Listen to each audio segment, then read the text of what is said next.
so in the main ballroom here, this is session 1, the forced transfers, finding missing family members in cemeteries. My name is Megan Metz, or Gründer. I am going to be the facilitator for this session, so I'll be introducing our presenters here. Part of my role is also to try and ensure we stay on time. I'll be helping with the question and answer period in the end as well.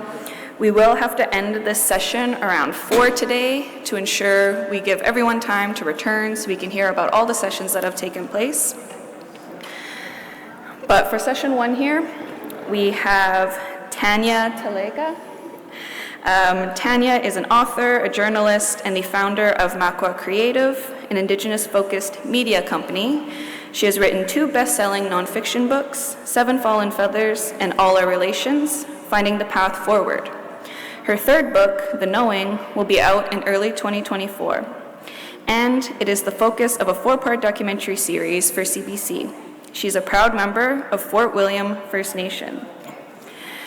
We also have Elizabeth Anderson. Elizabeth Anderson was born and raised in Caramax, Yukon. She's a residential school survivor and attended Chotla and Carcass, Yukon, and Lower Post Residential School in British Columbia. She has worked for 25 years in health and social departments and in justice for 10 years. Elizabeth is a knowledge keeper for the Tantalus School in Caramax, Yukon. In addition, holds positions on a number of boards and committees, including the RCMP Elders Advisory Board, Chutla Residential School Committee, and Long-Term Care Advisory Board. We also have Sharon McIntyre and Christine Sabot. My apologies, Sabot. They are sisters here, and they're joined by their brother here, Reg, as support. Sharon is from Pine Creek First Nation and is a residential school survivor. She has worked a variety of jobs, including packing vegetables, a receptionist, a teacher's aide, a child care worker, a justice worker with Manitoba Justice, youth division clerk, and law courts. Mary is on the board of directors for Treaty 3 Police. She lives in Fort Frances, Ontario, and is the mother of 2 with 8 grandchildren and 5 great-grandchildren. One more to introduce, Christine. Christine was born in Manitoba, my apologies. She's also from Pine Creek First Nation and is a residential school survivor. Christine is the 5th of 8 children. She moved to Winnipeg at age 13 and was married in 1972. She has no children. She's lived in Alberta and New Brunswick, moving back to Winnipeg in 1988, where she took a course in community development with new careers and worked with Inner City Community Paper. Taking a job with the Main Street Project in 1990, she had an incident in 1994 which led her to permanent disability. She currently lives in Fort Frances, Ontario. So, without further ado, I will hand it over to our presenters here. Everyone, please give them a warm welcome. Thank you.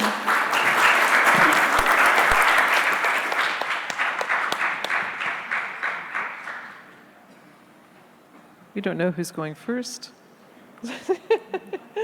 Okay, I guess I'll go first. Wishu wachea Tanya Talaga Nigis Nikas Kamusko Pimojija Pinishish Nigis Nikas. I'm so grateful to be here and to be here on sharing this space with you as we talk about such important stories that affect us for generations. And I'm grateful to be here with you, survivors. I am an intergenerational survivor. I did not go to residential school. But I have been on a journey of trying to find our missing loved ones. We have been searching for our family members for over 80 years. We've always known, like so many of our other all of you in this room, you know that you have missing family members. You've had aunties or uncles or cousins or brothers, great-grandparents that didn't come home. And we've had that in our family. We've lived with that. And I have to tell you that when Kamloops Tshwapma, when the Kamloops Indian Residential School news broke of the over 200 missing, that began to, it opened up so much, right? It was like a call to all of us to start searching for our loved ones. And I had started searching for my great-great-grandmother, Annie Carpenter, just a month before the 215. And I'll tell you why that is.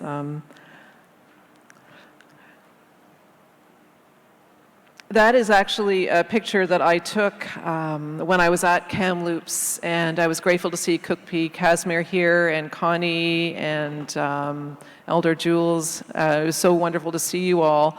I'm a journalist, I'm a writer, I'm a speaker. I worked for the Toronto Star for over 2 decades. I started when I was 12. No, thank you very much. Yeah, good, right? And I've always been writing our stories. I've tried to write our stories. I've written 2 books, 7 Fallen Feathers, about the deaths of our children from Treaty 9 territory in Thunder Bay while they were trying to get a high school education. And I was also the CBC Massey lecturer, and I wrote another book called All Our Relations about why it is our children are taking their lives by their own hands. So, the 215 happened. I got on a plane as soon as it occurred. I had an email in my inbox from someone from Kamloops that said, "Will you come here and tell our story?" So I went there. I just was one of those blind things. I just got on a plane and I went. And I started to write the story that was unfolding, that was shocking the world, but it was, of course, a story that we all knew, and that was the story of the 215. And it was there that I started thinking about the search I was on, the search my family had been on for, as I said, 80 years, and that was the search to find Annie Carpenter. I'm a writer, and so when I started to write about the 215, when I started to write about our missing children, my elder that I talk to almost every single day, his name is Sam Ashley-Penenscom from Martin Falls First Nation, he told me, "You need to tell your story. You need to tell everyone who's speaking so the ancestors know who is talking." Annie. We started searching for Annie. All I had of her was a death certificate. It was a death certificate that said that she died in 1937 and that she died, nope, not that one. I want to show you, it's this one actually. This is what we had. And that she died at the Ontario Hospital. I didn't know what the Ontario Hospital was. It said that she was put in the hospital in 1930.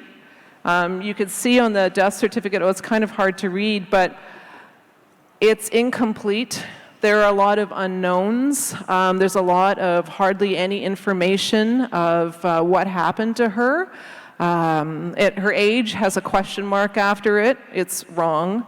Her racial origin is wrong. She wasn't French Indian. She was Cree.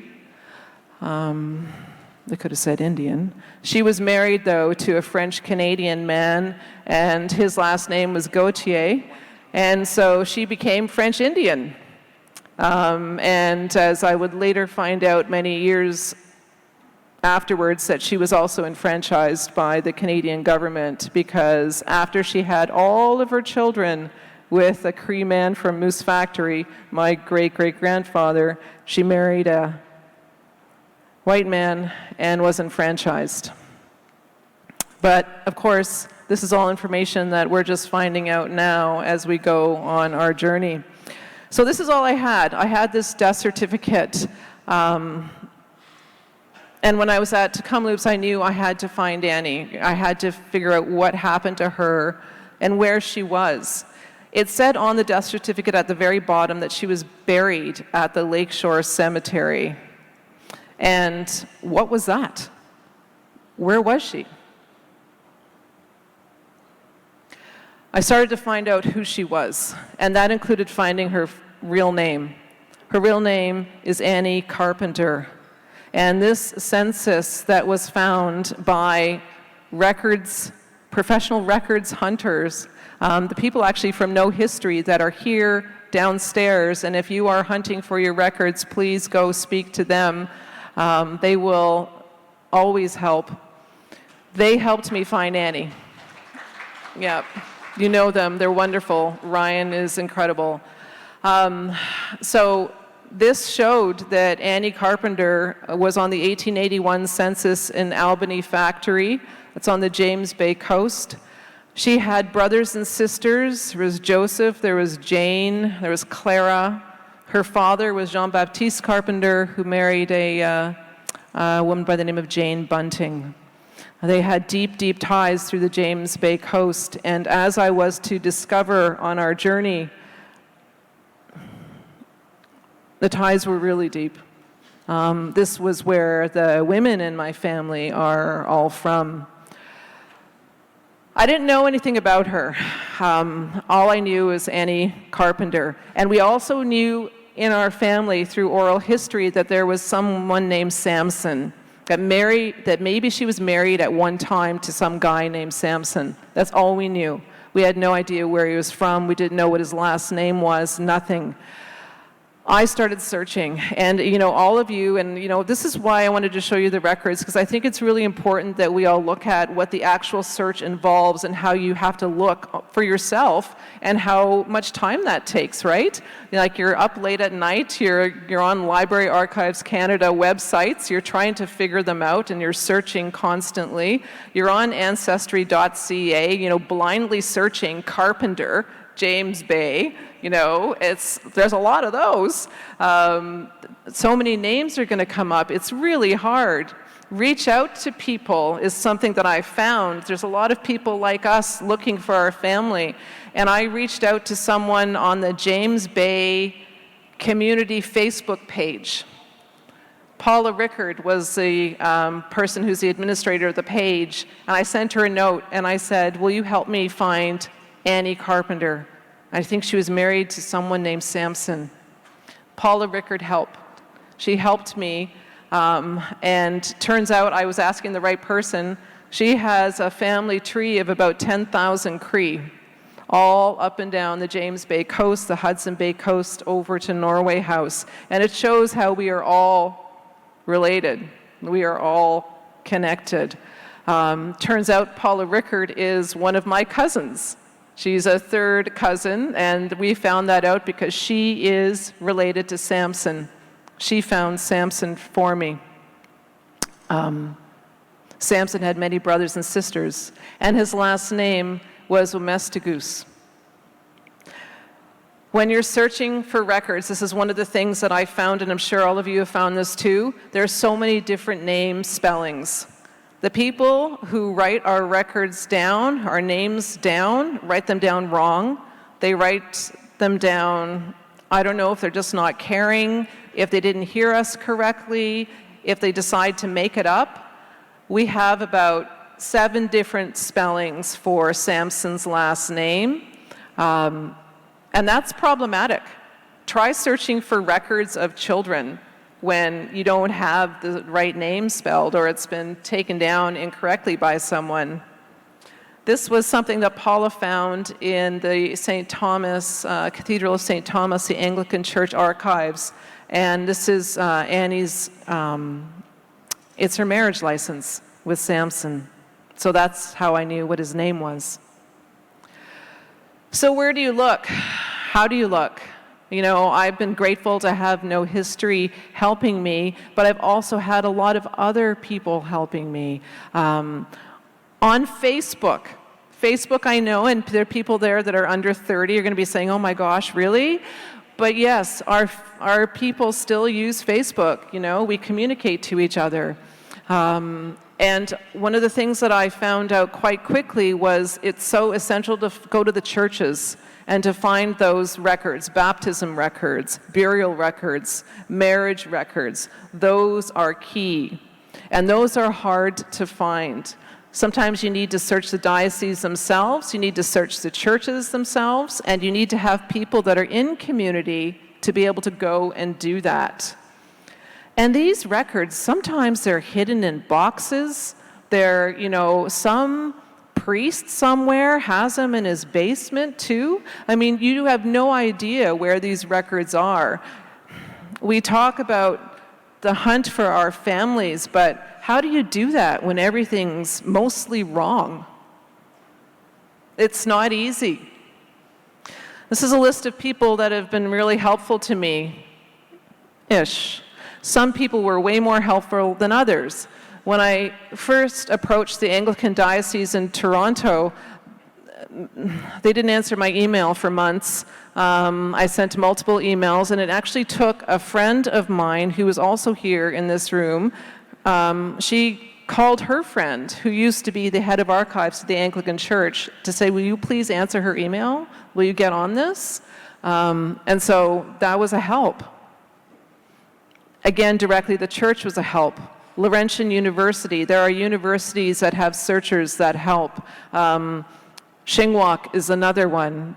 I had family members that went to Shingwak Indian residential schools and who died there. And I can't say enough great things about the people at Shingwak. And also to Ed, who's sitting over there. I see your hair, Ed, in the room, who's also a giant help to me finding our family members. No history. Friends who can help, people that know. Kim Murray's office helps. Kim helps. I just have to say thank you, and I think all of us owe her a great round of applause and a massive debt. Kim is a warrior. She's a warrior for our people. She is speaking truth, and she needs all of our help, our love, and our support for what she does. Okay. So getting back to the Lakeshore Cemetery, remember I showed you the death certificate at the beginning of my talk, and that's all that I had. We started looking. We started looking for any information we could find. Google is an incredible search method, right? Stick in Lakeshore Cemetery, see what comes up. There was another man named Ed, who's also Polish. There's a lot of Eds named Polish, who are Polish that seem to help.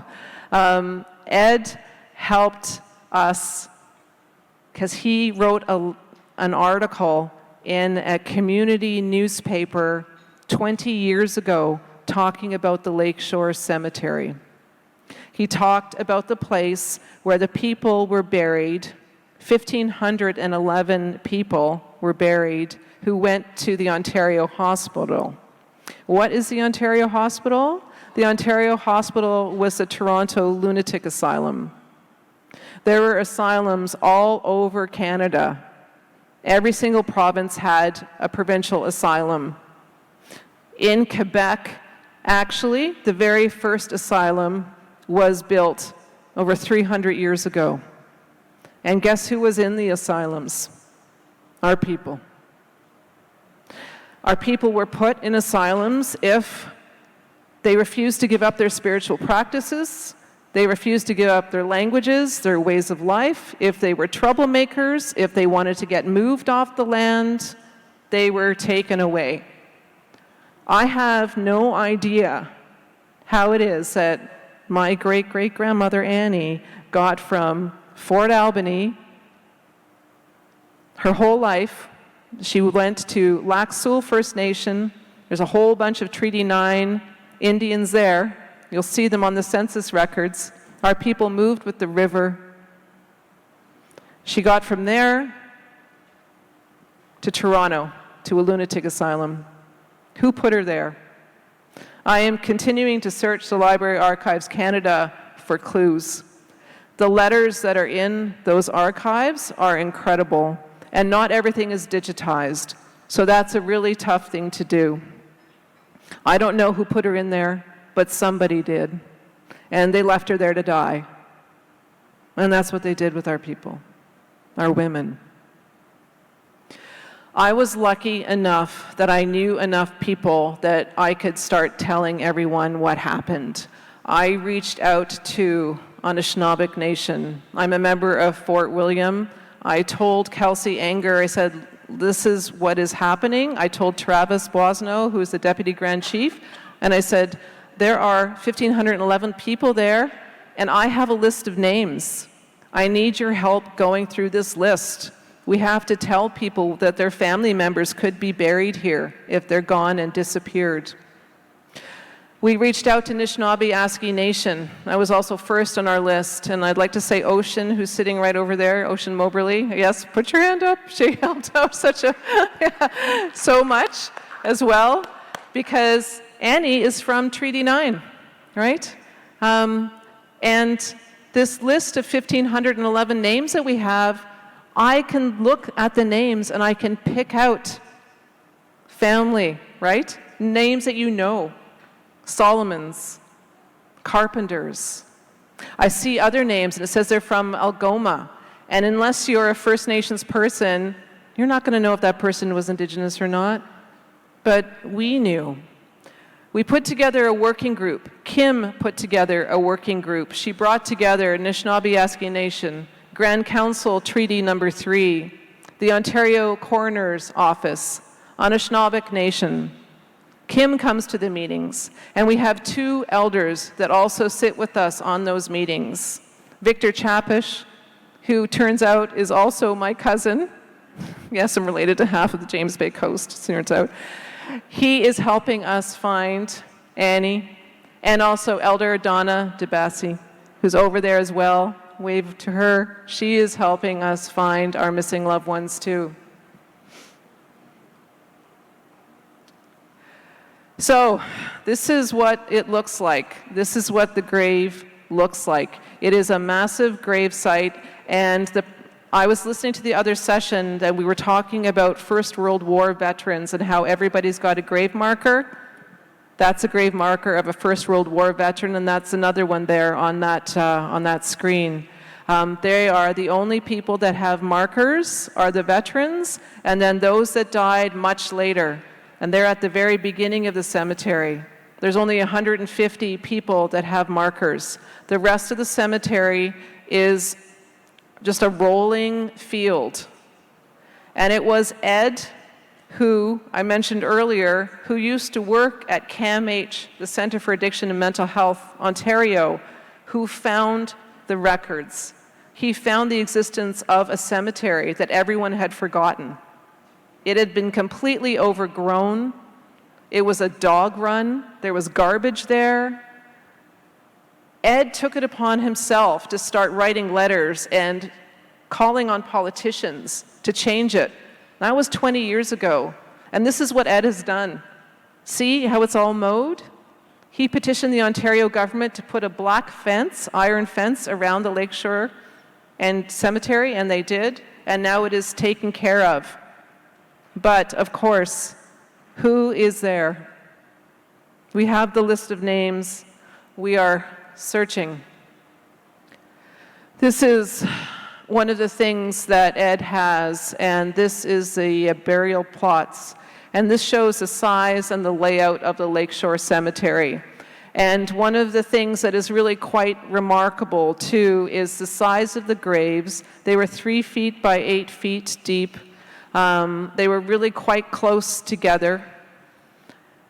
This is right off the Gardiner Expressway.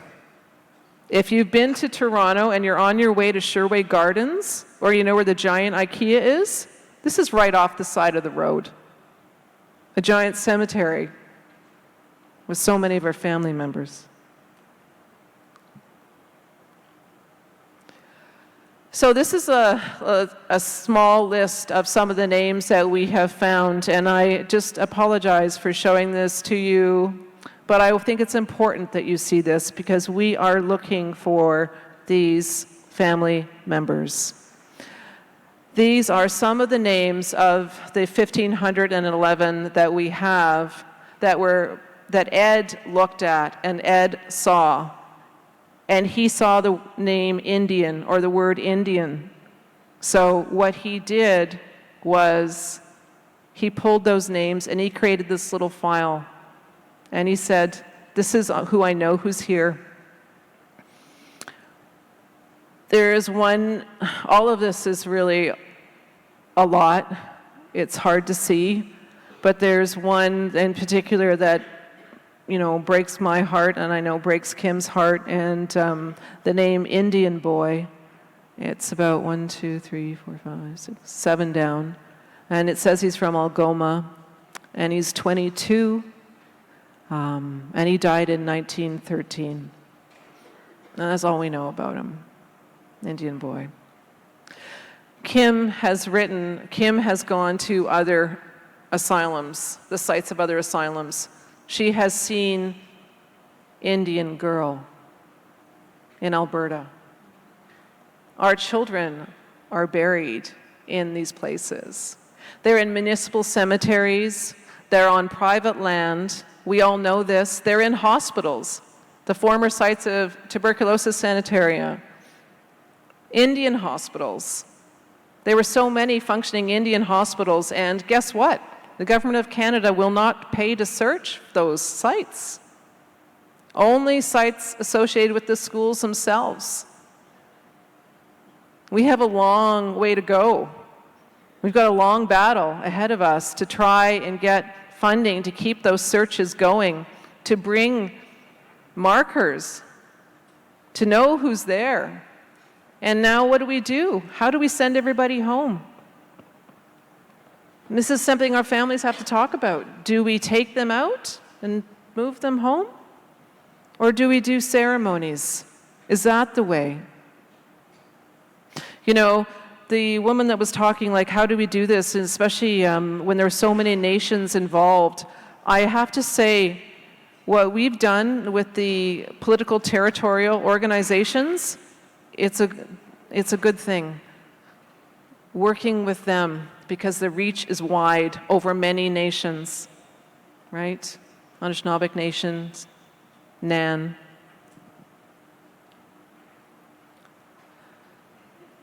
And so that's where we think Annie is. That's just a picture there of my hand.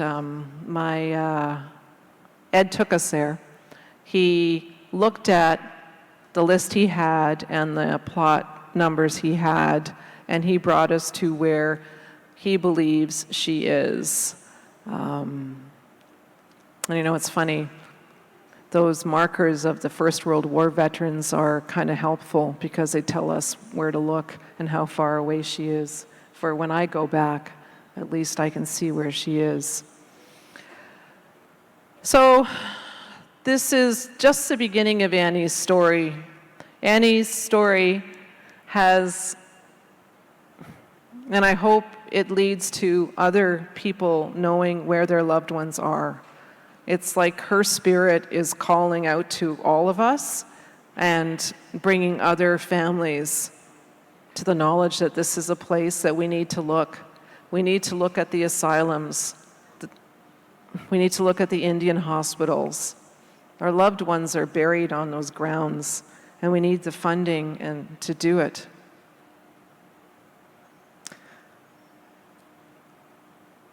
I have a hope that one day, because this has been, I'm just telling you about Annie, but I'm not telling you about everybody else, because I'm writing about everyone else.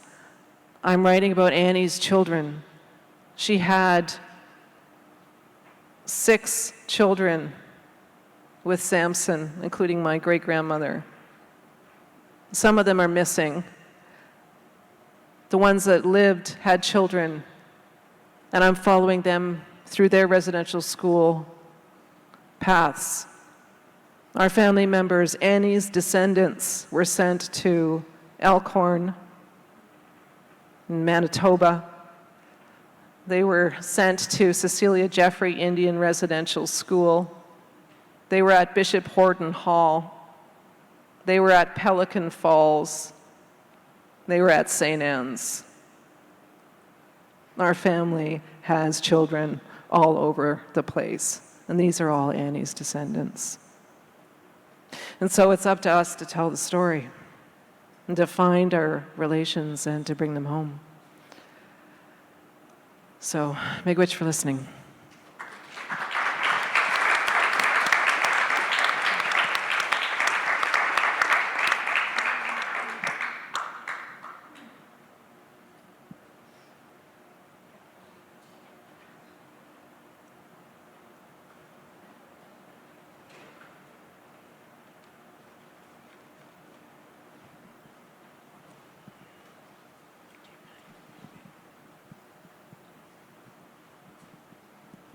Hello?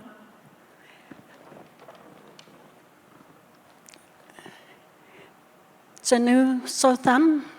My name is Elizabeth Anderson, and I'm from a small community in Carmacks, Yukon Territory, the central part of the Yukon. I'm here today and very grateful to be speaking to you about how we found our sister after 72 years. I have never met her, but we know that she was taken from Carmacks and down to Edmonton, Alberta, to the Indian Charles Council Hospital. She's not a residential school survivor, but she was in an unmarked grave for 72 years. Today, she would be 75. And as I look around the room and I see members or beautiful people here who are that age, I always think, my sister would be like that, and it gives me honor to be here and share my story with my family, how we found her, and our deepest thank you to Kimberly and her organization, and to Lever when we were in Edmonton to do the ceremony for her. But I just don't mind my reading from the paper, but I find it helps me so that I will try to capture everything that I'm trying to say.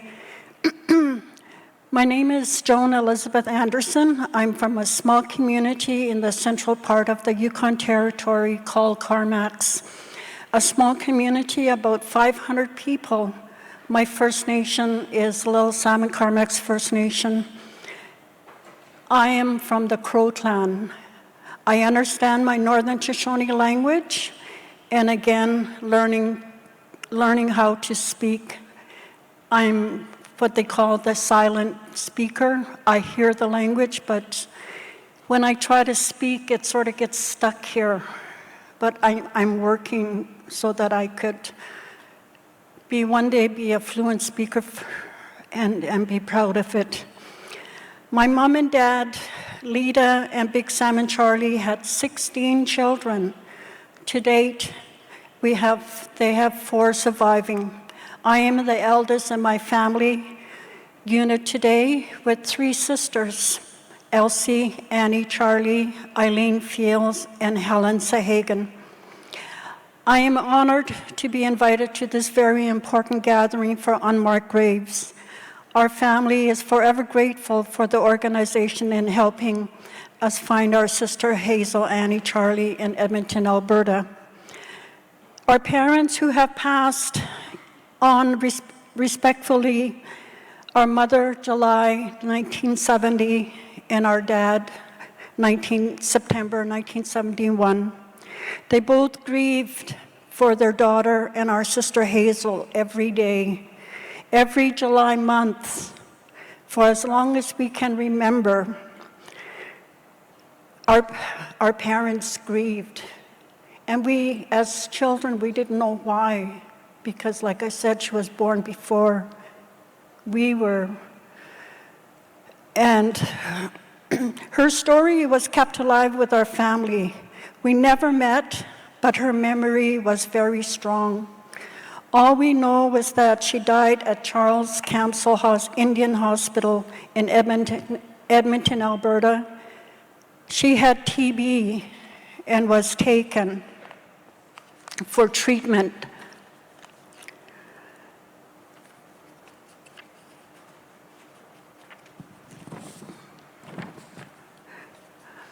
While in the hospital, she passed at the tender age of 3 years old. My parents had no way of bringing her back to the Yukon. For many years, they grieved and must wonder where is her resting place.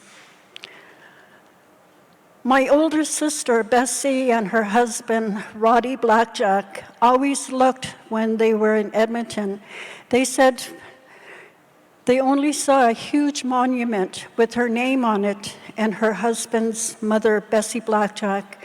There was a field around it somewhere our sister laid with no marker.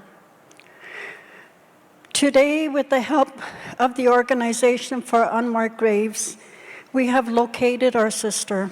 She matters to us and all who loved her. They have supported our family to go to Edmonton, Alberta. We laid a stone to mark where she lays forever and never forgotten. We had closure for our parents and our family to complete. To complete for our sister is having a giveaway to the opposite clan, the Wolf clan. We will have our final goodbyes at our traditional lands at Little Salmon Village in the Yukon. Because she is a small child and our Northern Shoshone traditions is that we do not have a full-fledged potlatch for children. But in honor of our sister and finding her, we want to do a small giveaway and for our parents, to the older people in our community. And we will put closure. We were to have it in July or August of this year, but because of COVID and many people were having their second potlatches, we had to continue to put it off. And so now we're looking at May of 2024, which would be okay because that's the birth year of our sister.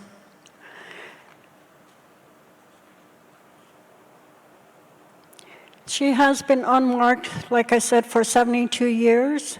Because she matters, we are giving the honor of proper burial and putting closure for our parents and for our family who looked for her.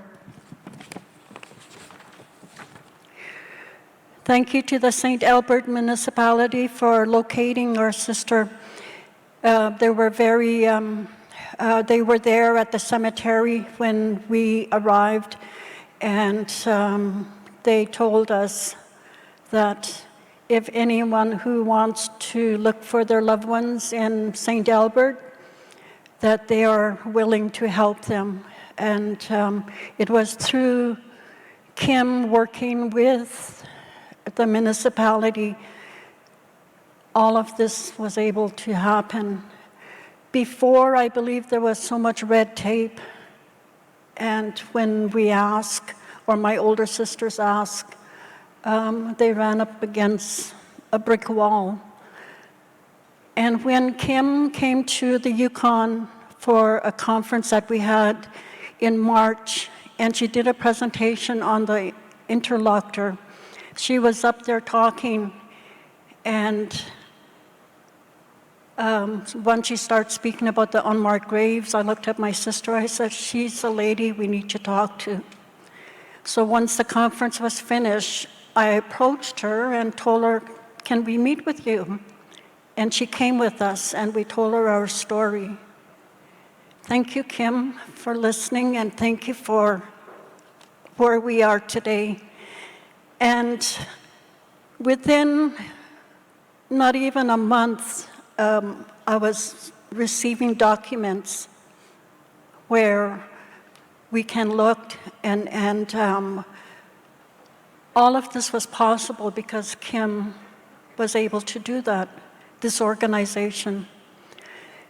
So when we got the confirmation that our sister was located and they know where she's laid, at that moment, my 4 sisters and I, we put money together and we bought a headstone. And we sent that over to St. Albert. From there, the stone was made.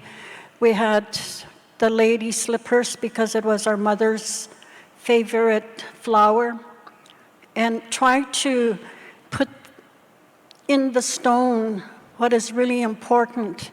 And the first and foremost is the name of our parents and where they were from, to show that,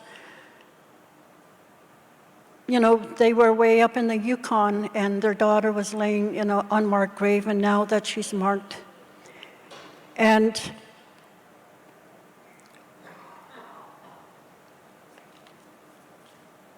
as we did our ceremony, I know of another family, as I said earlier, my brother-in-law, Roddy Blackjack, his mother was also in the cemetery from Charles Council Hospital, and I was able to work with the family, and they are the ones that you see on the screen. This is all Roddy Blackjack's family, nieces and grandparents, and the bottom is the mother. She died in 1952. She was born 1910. And there's some photos that you can see. And they too send their deepest thank you to the organization. And in the Yukon, I sit on the Chutla Residential School Committee, and with Chutla Residential School Committee, we are looking for unmarked graves at the Chutla School. I sit as a member, an elder for my First Nation, and we are, this month in September, we will know the results about of the when they did the ground search back in May. So if you can just go back to my family's photo. Yes, here. There's a picture there in front of my sister's grave. We brought that with us from the Yukon. And there's my mom and dad in the center, my grandma standing on my mom's side, and my older sister, Bessie, when she was a young girl on the side of my dad, and my other older sister who is in front of mom. And we all really believe that she was holding Hazel, and it's just that she's a toddler there in the picture. And the joy and the beaming that my mom has on her face, and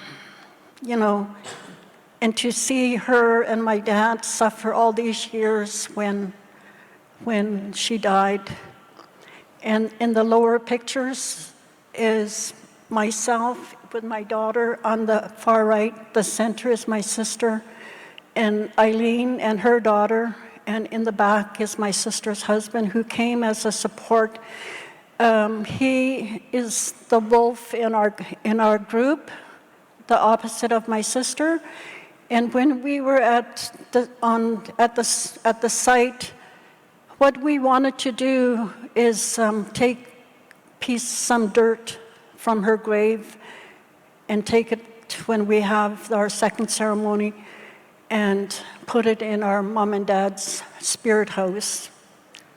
And that will put closure for them. And as we were standing around the stone praying, my sister sang a love song that my dad sang to my mother many, many years ago when he was working on the steamboat going up to Dawson City.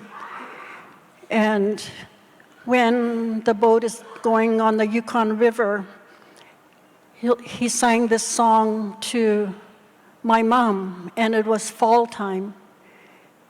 And in the song, one of the lines says, "When the leaf is falling, my sweetheart, I miss you." And when my sister sang that song, this is in July 10th, that we were in Edmonton. And not, yep, yes, no. And when my sister sang the song, and as she was singing, a dry leaf, one dry leaf, fell in front of her.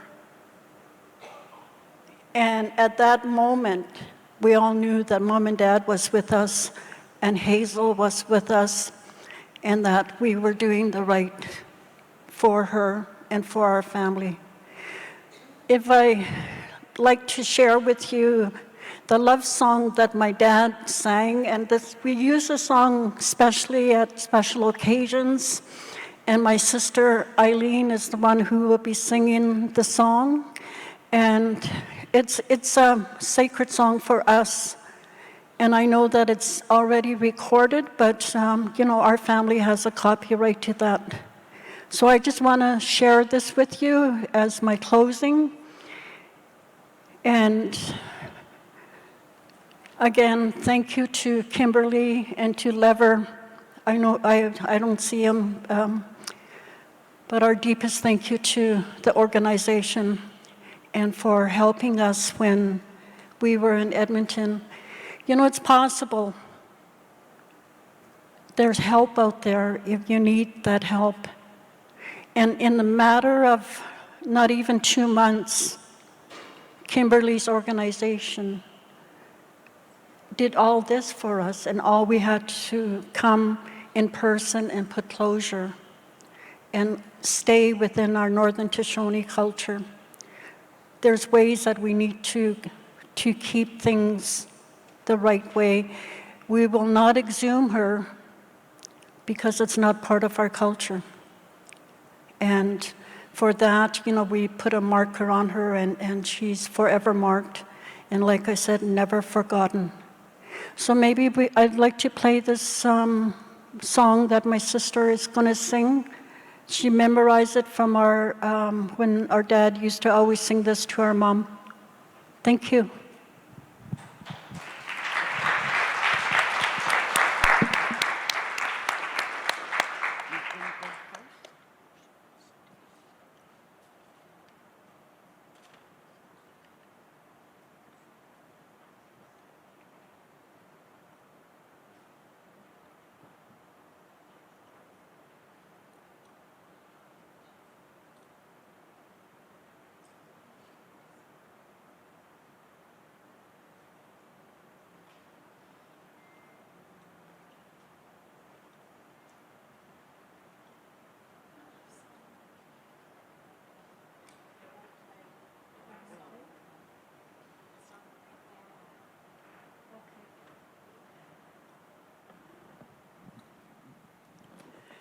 I was told that it won't play because it's not in the right format.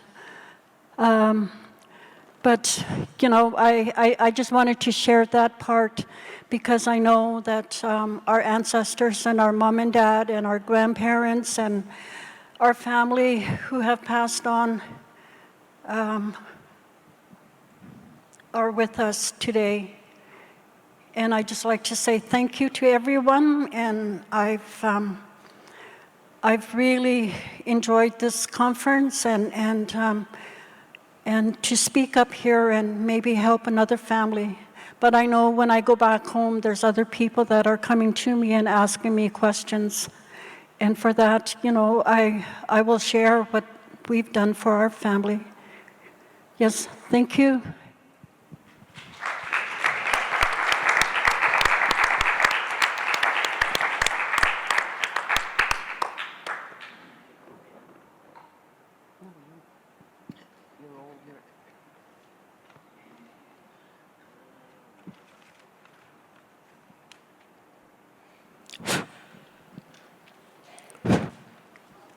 Bonjour.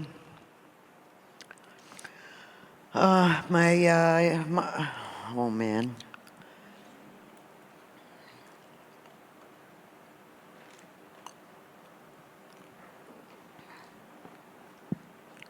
My English name is Sharon Nipinak. And I'm also known as Sharon McIntyre.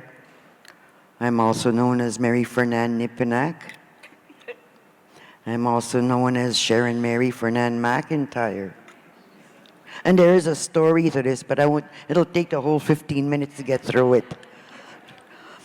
And my spirit name is Ogemaikwa, and I belong to the Bear Clan.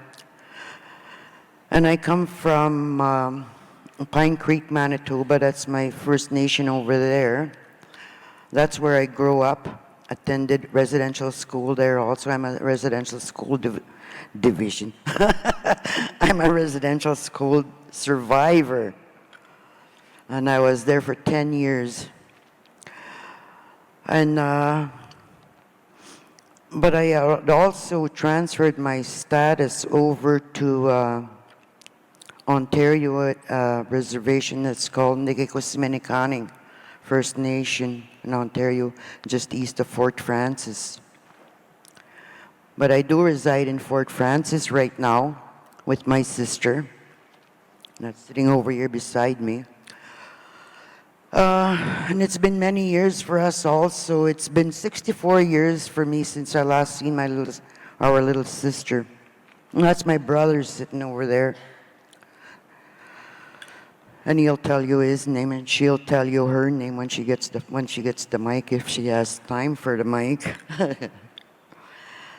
And our little sister was called Marlene.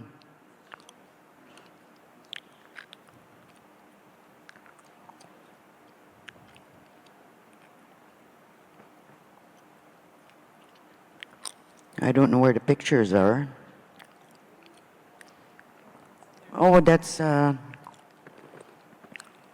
last one I had sent. Oh, that one right there, where the nurse is carrying her down at the bottom over here. That's Marlene. And I don't know how old she is there. And I guess that maybe I should just go through the pictures there. That's my mom and dad up there. And the one in the bottom over here is is that you, Reg? No, that's Wally. Yeah. He's deceased. And the one standing beside him is our sister Linda. And the one that's taller there, the one that's standing behind Wally, is our brother Clarence. And that's my dad, my mom, and the cute baby is me. And of course, my mom is pregnant with my sister over here, and I'm sitting on her. So, and that's my dad. And that one up over there is my siblings. There's 6 of us there. The only ones that aren't there right now are Marlene and our youngest sister, who passed away in 2016 also. She passed away, and her name was Mary Jane Nipinak.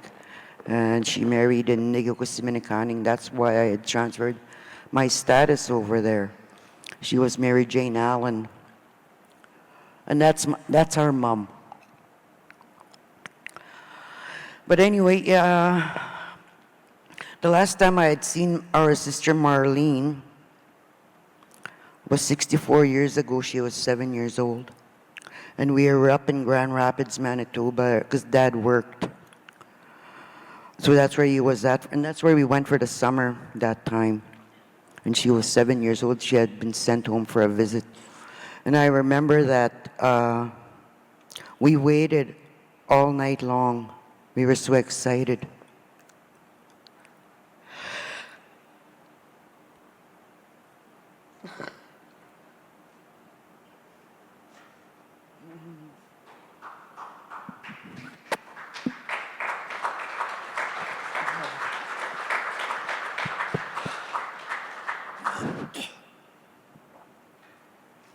We were so excited to finally see our little sister after 2 years, because she was taken when she was 5.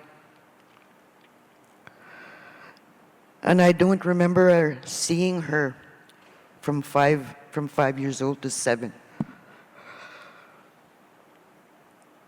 Oh, man. I didn't think it was going to be this hard.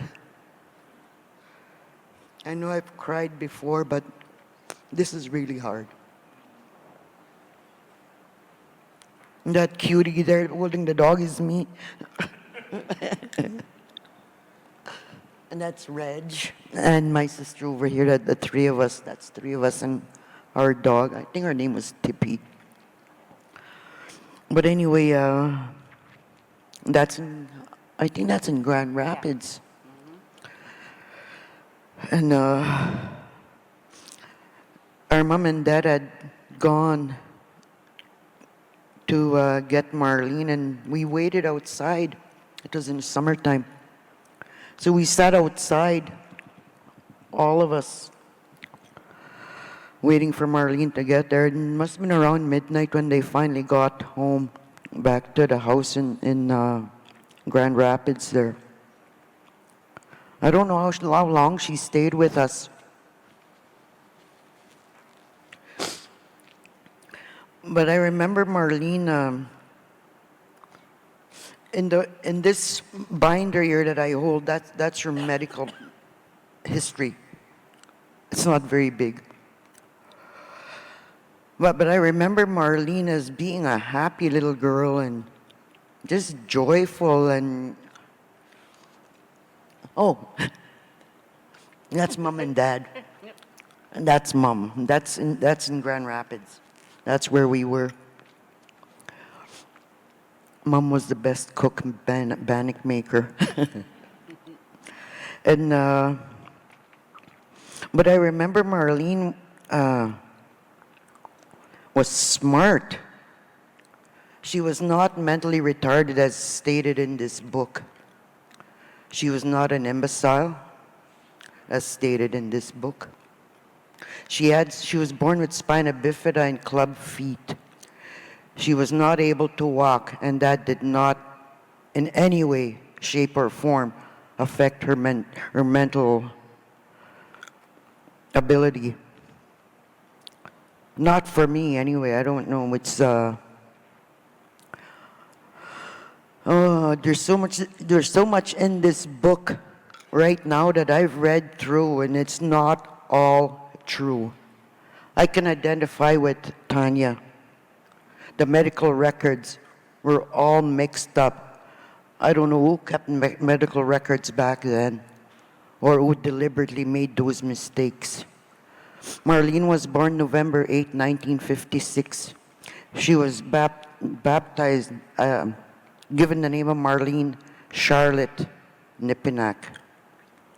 And she was born in Winnipeg, Manitoba, not Winnipeg, Manitoba. And there's few mistakes like that in this report. And another thing that struck me, and I just read that today because I went upstairs. I had to go and sit down for a while and read through some more of this book because I hadn't really done that because it was too upsetting to read what the doctors or whoever made these reports, to read what they said about my sister, our sister.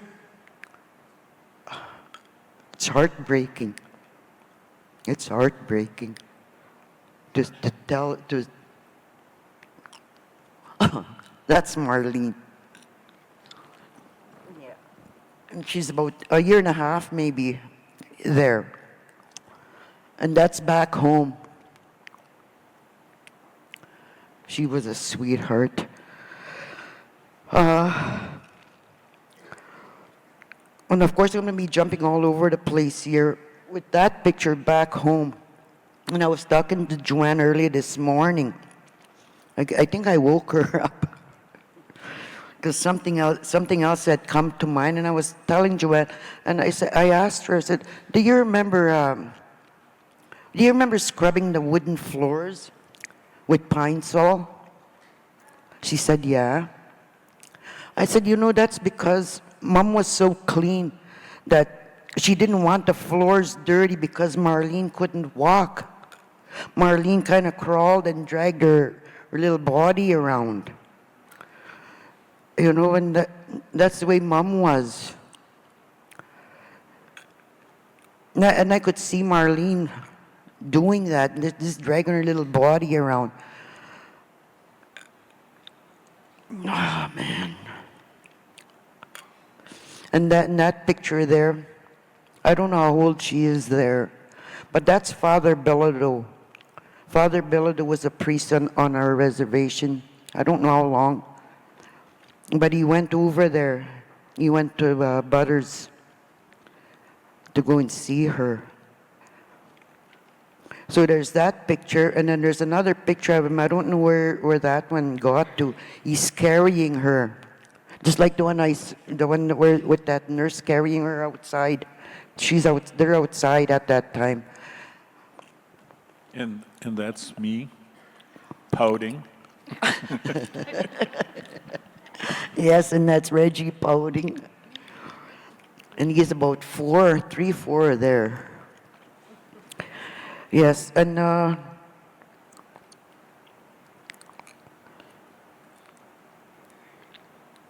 there's so many things I thought about, and I wrote things down, but I don't want to read what I wrote.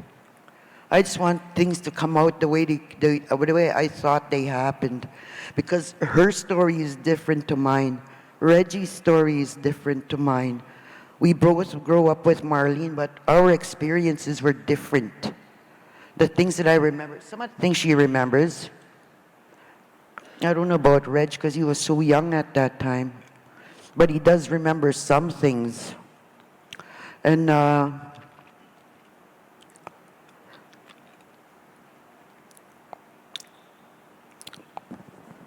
we did. Oh, yeah, and I got to thank Kimberly. Definitely got to thank Kimberly for getting the ball rolling on this, the ball bouncing. And it bounced. Once you got hold of once Reg talked with you, that ball just bounced to Simon. Bounced to Simon. Simon did a wonderful job. And Simon is like my son today. Definitely.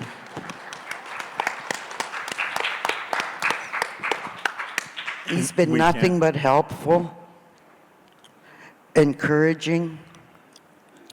Oh, is that 15 minutes for all three of us?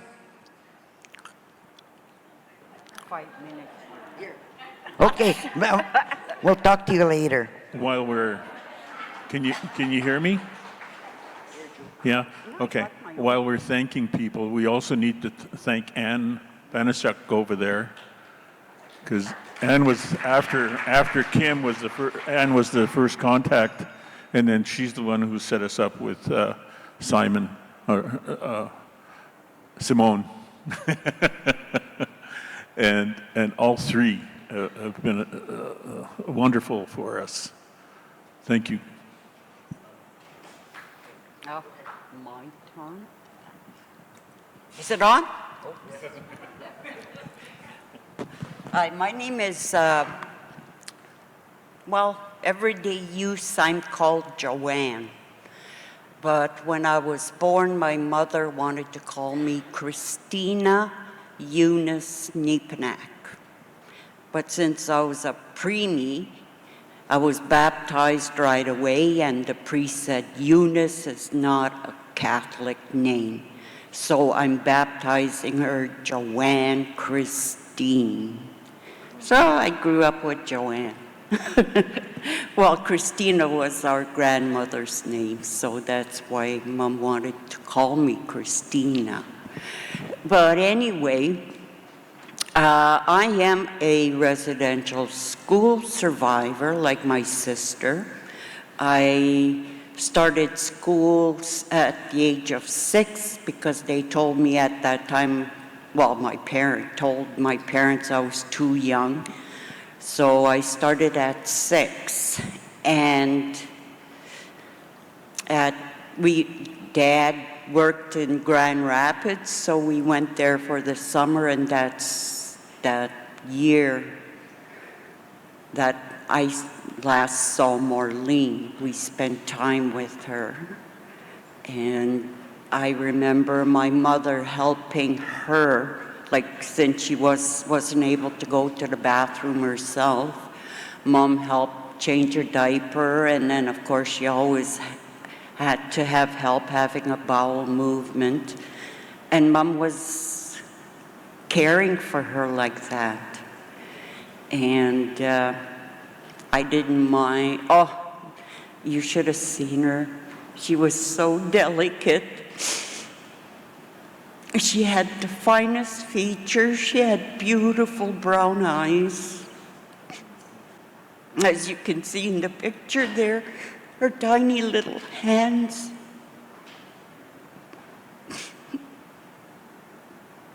And I left touching them when I was with her because they were so tiny and soft, delicate.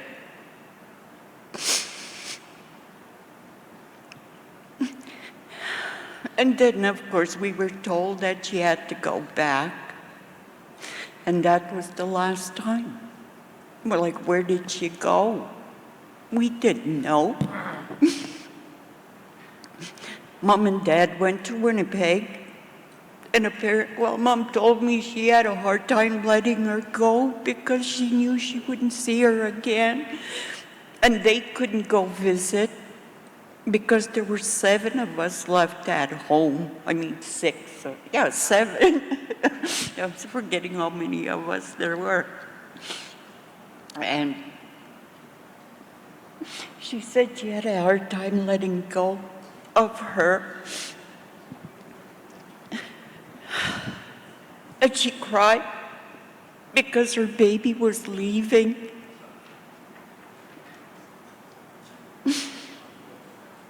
And it was Indian Affairs that paid for her way to go to Quebec. Well, come here to Quebec.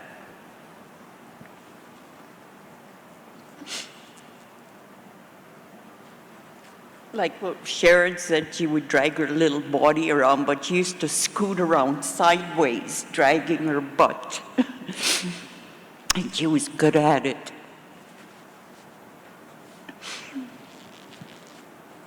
And then, of course, we were at residential school. We had to go back.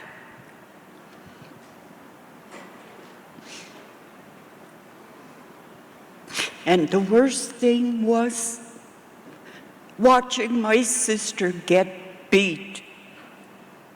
And I couldn't do a damn thing about it. All because she had a face cloth at the foot of her bed. When we got home that weekend, she didn't want to get undressed because she didn't want Mom and Dad to see her bruises. But anyway, finally, Mom yanked off her top, and she was so shocked when she saw her bruises, and that was almost a week that gone by. So she called our dad over, and she says, Valentine, look, Nashke. And next day, we thought we were in trouble because Mom and Dad dragged us back to school. And he talked to the principal, and you could hear him swearing because of what they had done to her. But I still see that picture in my mind about her bruises.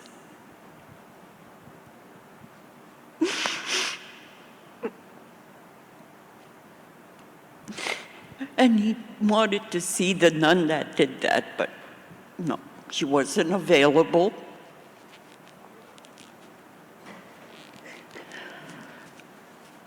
But he says, if any of you ever touch one of my children again, he says, And I don't remember what he said after that. But that was the worst thing that happened. And I saw a cousin get her head banged against a pole, a metal pole. And I can't remember what she did, but this nun was banging. When I came into the playroom, the nun was banging her head on the pole. Well, I got slapped one time because a girl and I were arguing in the supper lineup, and the nun must have said something, and I said, I know that. So the nun came over, slapped me, and grabbed me by my ear, and dragged me and told me to go upstairs without supper.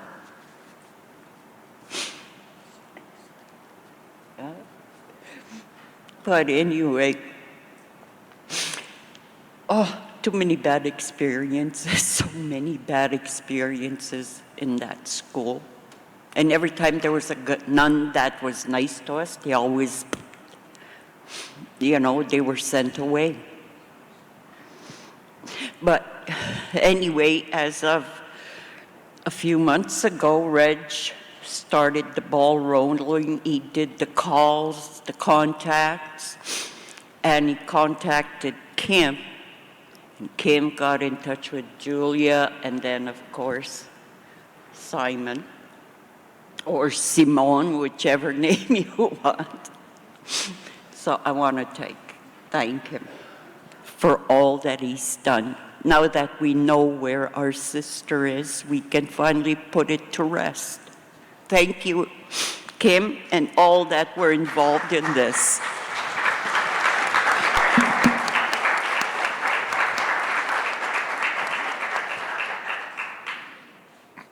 That's a story I've never heard. This is the first time I've heard that today. We're going to talk about this some more. But we arrived here on Tuesday, and on the 6th with Simone and Anne, we went to Magog. We went to the cemetery. And there was a picture in that first collage of a gate, and that almost looked like the trees that are at Magog and the chapel that's there. And we did a ceremony, and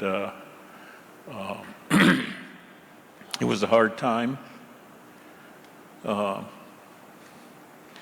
we prayed to all the grandfathers and the grandmothers, the Creator, and we asked Marlene to come home with us. And I sang a song, and as I'm singing the song, I'm being told, you need to tell Mom and Dad to take her home, because that's what they always did.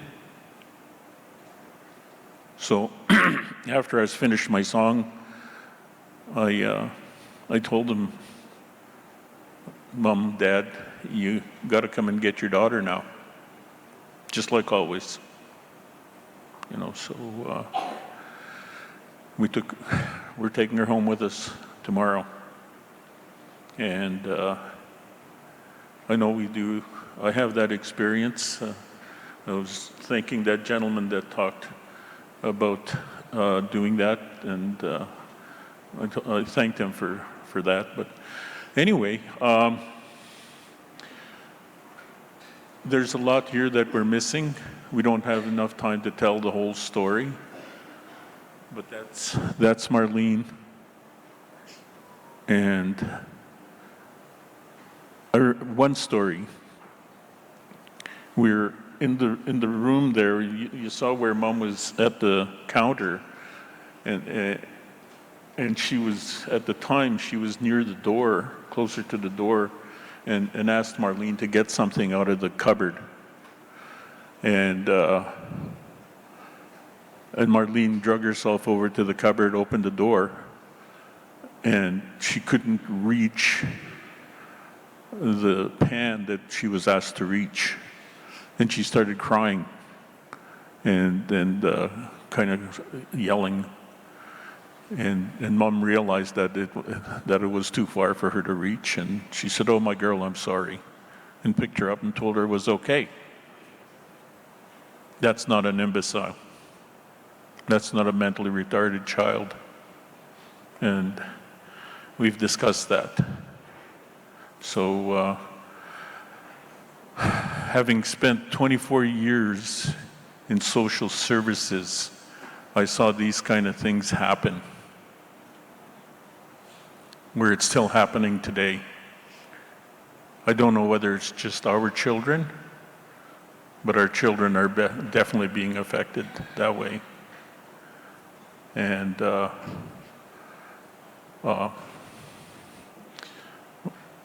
Marlene wasn't missing for us other than her body. Her spirit was always with us. Today, what's missing is the children in foster care. A majority of those children, we have no idea where they are because of confidentiality. We need to break all the rules of confidentiality and bring those live children home as quickly as possible.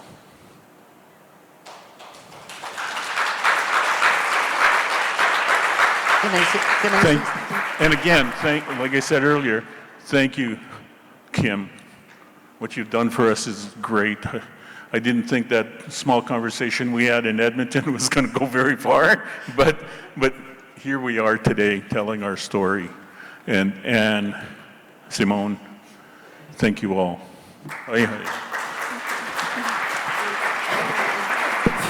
Hello. Can you hear me? There's this one more thing I want to say.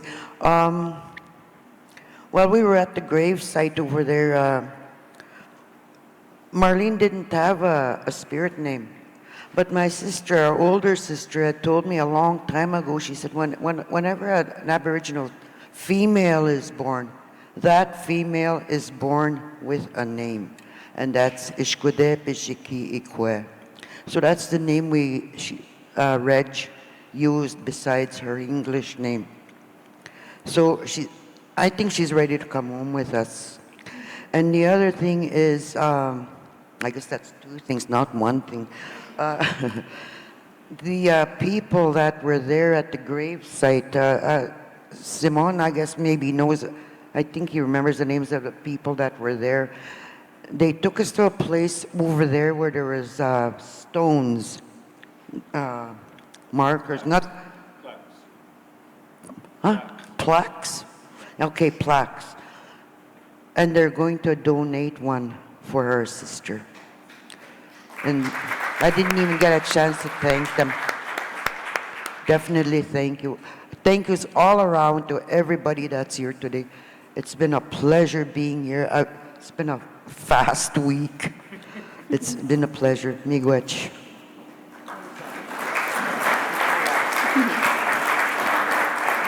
Okay. So, one final round of applause for our presenters here, Tanya, Elizabeth, Sharon, Christine, and Reg.